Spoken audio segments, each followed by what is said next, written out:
Sveiki, mano vardas Milda ir aš turėjau santykių analizę su Rėju.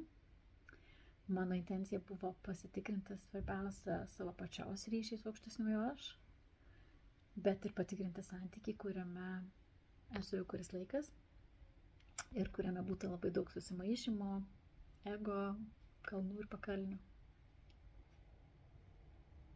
Ir ką man tai davė? Tai svarbiausia, aš gavau pajusti, gavau galimybę pabūti grynai savoj, švarioj, pilnoj energijai, kai rotas gali apčiuopti tą savo energetinį lauką. Angliškai man ateina žodis intact. Tarsi toks nepažeistas, nepažeidžiamas energetinis laukas. Ir gavau pamatyti, kur pati blokuoju, kaip labai pati blokuoju savo ryšį su savo pačios aukštesniuoju aš, bet kartu ir pamatyti, kokia galinga yra ta sąjunga ir visiškas priėmimas. Ir gavau pamatyti,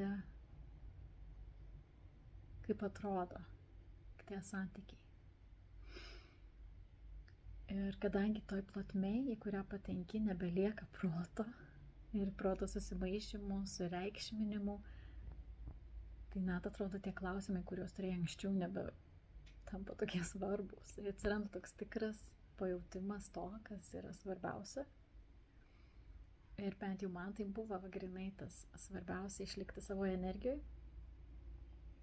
Bet visą tai pajusti reikia pačiam. Tai labai sunku yra nupasakoti ir, kas tai yra. Bet tas pojūtis man buvo labai stiprus. Ir toks priminimas saugoti savo energiją, energetinę higieną. Kaip tai yra svarbu ir tokia motyvacija toliau dirbti su tuo ir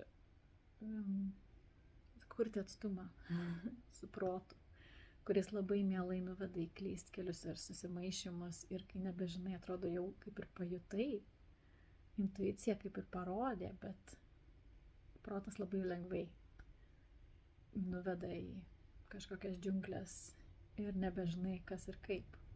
O tas žinojimas vidinis ir tas vidinis matymas yra juk už viską vertingesnis.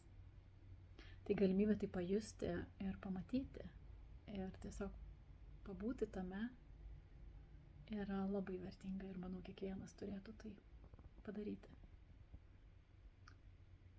Tai esu labai dėkinga už tą patirtį ir priminimą ir rekomenduoju ir kitiems pasinaudoti tą galimybę.